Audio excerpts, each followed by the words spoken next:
Ошентип исламдын бейишинде мусулманга жок эле дегенде 2 аял берилет экен. Алар ушунчалык сулуу болгондуктан, ушунчалык прозрачный экен. Алардын сөөгү эле эмес, сөөгүнүн ичиндеги чучуктар да көрүнүп турат экен.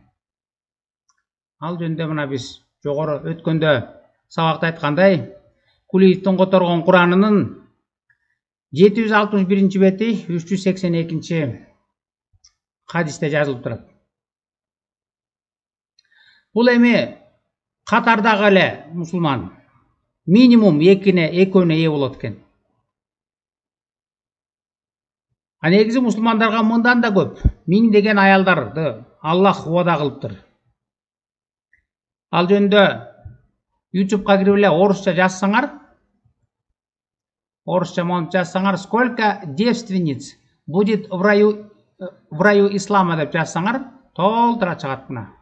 Англис эмес, орусча эле жазсаңар, түрү менен бар. Мына бул жерде бейиштеги мусулман жок эле дегенде 2 аял менен жатат экен. 2 аял берилет экен. Аллахтын айтканы болсо салам гана болот экен. Салам, кандайсыңар дейт экен.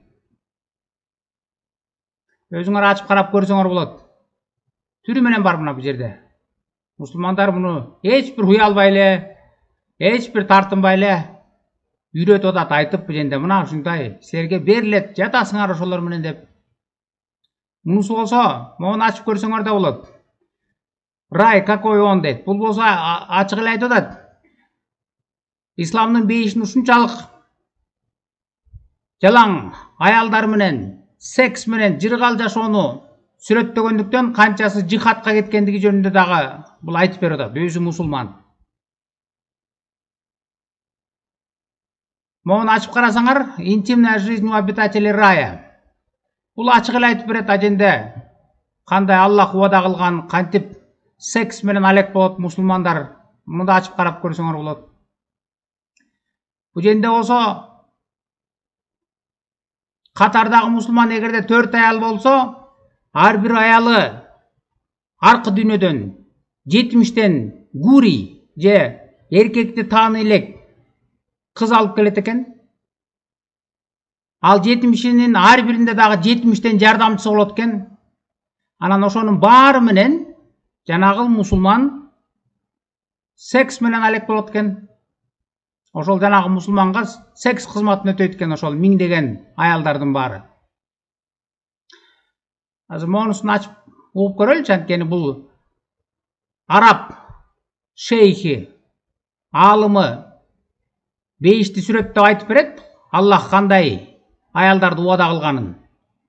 Анан бул жерде болсо орусча субтитр бар, которуп берет, өзүңөр угуп көрсөңөр ушуну эмне деген окутууну үйрөтүп атканын. لكل مسلم في الجنة حوريتين، هذا أقل شيء. كل حورية لها 70 وصيفة معها. الحورية حلالك والوصيفة حلالك. ولكل امرأة من أهل الدنيا دخلت الجنة 70 حورية. فترتيب نساء الجنة 4. أول شيء امرأة الدنيا، هذه رقم 1، معها 70 حورية. ثاني شيء الحورية، معها 70 وصيفة. الثالث الوصيفة، 3 أنواع، عفوا 3 أنواع. النساء في الجنة 3 أنواع. أزوج في الدنيا بزوجة، فعندك واحدة زوجة، زوجتك اللي في الدنيا، ثم 70 حورية معها حلالك، ثم مع كل حورية 70 وصيفة. أصبح كم عندك من امرأة؟ هذا أقل واحد. طيب لو فرضنا عندك 4 زوجات، مع كل واحدة 70 حورية، مع كل حورية 70 وصيفة، كم صار الجميع؟ أعانكم الله. في ذلك اللقاء مدته 70 سنة. 70 سنة من سنوات الدنيا هذا اللقاء الواحد. فإذا كملت ما يقارب 70 سنة تناديك حوريتك الثانية من درجة فوق درجتك: يا عبد الله، يا ولي الله، أليس لنا فيك نصيب؟ فترفع بصرك فإذا هي أجمل من اللي عندك. تقول لها من أنت رحمك الله؟ تقول أنا حوريتك في الجنة، أنا التي ذكرني الله عز وجل لك وقال ولدينا مزيد، أنا من المزيد. تترك هذه وتروح للثانية، أعانك الله، تجلس وياها حول 70 سنة، شوي تناديك الثالثة، يا عبد الله ليس لنا فيك نصيب.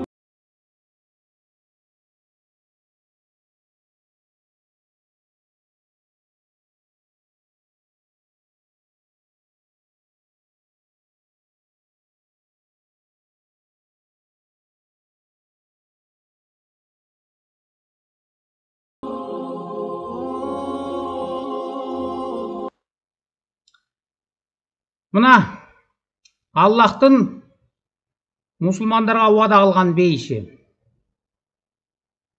Егер жерде 4 аял бар болса, мұсылмандың әрбір аялы 70-тен гури алып келеткен, еркекті танылек қыз. Ал 70 қыздың әрбірінде дағы 70-тен жардамшысы бар екен. Бардығы бірігіп, егерде бұл сандарды көбейтсе, 19.600 болады екен. Ушының барысы жанағы бейішке шыққан мұсылмандыға секс қызматын өтеш үшін барысы осы жаққа барады екен. Даярдалған. Эми бұл Қатардағы эле мұсылман екен. Қатардағы мұсылманы жерде 4 аял бар. Ал эми Қатардан тышкары Аллахқа өзгөчө кызмат кылып, жихадка барып, жихад менен исламды таратып жүргөн мусулман болсо, ага исламдык окутуу боюнча Аллах 72 кызды уада кылыптыр. Ал жөнүндө хадистерге кирсек, Жами ат-Тирмизи китеби 1663 деген номерду ачсаңар, аженде мындай деп жазылып турат. Посланник Аллаха сказал: есть 6 вещей у Аллаха для мученика, дейт. Мученик деп жихадта жүрүп өлгөн, шейит кеткен мусулманды айтат. Ошентип жихадта жүрүп өлгөн мусулман болсо, ага Аллах 6 нерсени уада кылыптыр дейт. Biz barısını okuyayla ol, ayağın qarab özüңөр окуп алсаңар болот, ayağında эмне дейт? Он женат на 72 женах по райскому району дейт. Ага Аллах өзгөчө кызмат кылган үчүн, жихад менен исламды таратып жүрүп өлгөн үчүн 72 кыз берет экен. Ал 72 менен кандай болот? Берки мусулман жалгыз болсо деген ой туулса, ага башка хадисте мындай дейт. Верующему будет дана в раю такая сила при общении. Было сказано: о посланник Аллаха, и сможет ли он это сделать? Он сказал: ему будет дана сила 100 дейт. Аллахтын элчисинен сураштыр, андай көп кыздарды берип атса, аркы дүйнөдө Аллах. Анан ошонуга кандай күчү жетеби десе, Аллахтын элчиси Мухаммед айтыптыр. Ага 100 эркектин күчү берилет деп. 100 эркек. Башка хадисин карап көрөлүчү. Сунан ибн Мажа китеби 43:37. Анда мындай дейт. Нет никого, кого Аллах допустил бы в рай, но Аллах женит на нем 72 женах, 2 из гури и 70 из его наследства от людей ада. Бейишке чыккан адамга Аллах 72 кыз берет экен, все из которых будут иметь желанные передние проходы, дейт. Бардыгы келишкен алдыңкы проходтор болот дейт. Анан у него будет мужской член, который никогда не становится вялым, мягким или вялым. Жанагы 72 кызга кошуп Аллах жанагы мусулманга эч качан жатпаган, ар дайым туруп турган эркек мүчө берет экен. Пенис. Анан жанагы мусулман ошол 72 кыз менен тынымсыз секс менен алек болот экен. Мына у него будет мужской член, который никогда не становится вялым, мягким или вялым. Эч качан жатпаган, ар дайым туруп турган пенис берет экен, эркек мүчө. Ошо менен жанагы мусулман алек болот экен. Тынымсыз секс менен.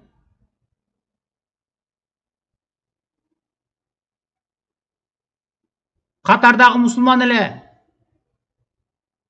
жихадка барбаган. Ал 4 аялы болсо, анысы ар бири 70тен гури кыз алып келип, ал 70тин ар биринде дагы 70тен болуп, баарысын көбөйтсөң 19.600 болуп атса, ал эми жихадка баргандыкы башталышы эле 72 экен. Эмгеги аябай сиңген исламга, жихад менен исламды тараткан мусулманына Аллах 72-ни берет экен. Башталышы эле. Ага кошуп эч качан жатпаган, ар дайым туруп турган пенис берет экен.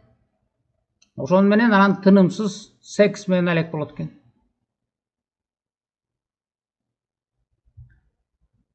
Ибн Касирдин тафсирин карап көрсөк, аякта андан да көп берет экен. Мына Ибн Касирдин тафсирин ачсаңар, мына бул жерде alim.org, Куран тафсир Ибн Касир 56-сүрө 27-аят. А жерде Аллахтын элчисине дагы сурашыптыр. Тиякта секс болобу аркы дүйнөдө? Кандай болот десе, анда Аллахтын элчиси айтыптыр. Мужчина сможет вступить в половую связь с сотней девственниц за один день. Аякта мусулман bir күндө 100дөгөн аялдар менен жыныстык катнашта болот. Жанагыл эч качан жатпаган, ар дайым туруп турган пениси менен.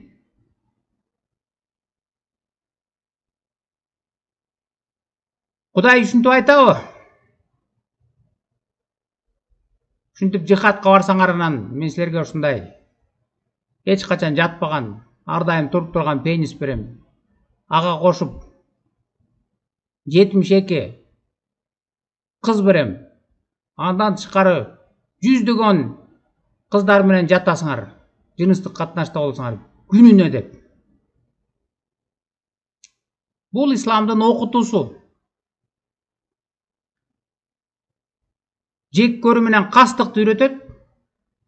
Башка диндегилерди капыр дегиле, жек көргүлө, аларды күч менен исламга алып келгиле, келбесе өлтүрүп салгыла, өлсө көмдүрбөгүлө, жихад менен исламды тараткыла. Анан ошентип жүрсөңөр, мен анан эч качан жатпаган, ар дайым туруп турган пенис берем. Ага кошуп 72 кыз берем. Анан ошо менен тынымсыз секс менен алек болосуңар деген окутуу. Кудай ушинтип окутабы? Şu исламдыкы эки гана нерсе, жек көрүү менен кастыкты башка диндегилерге. Жихад үйрөтөт.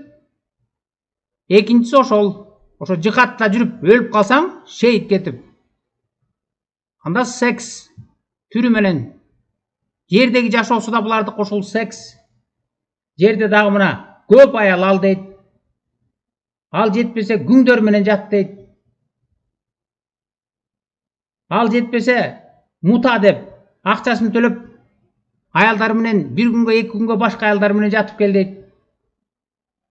Педофилия, зоофилия, некрофилия.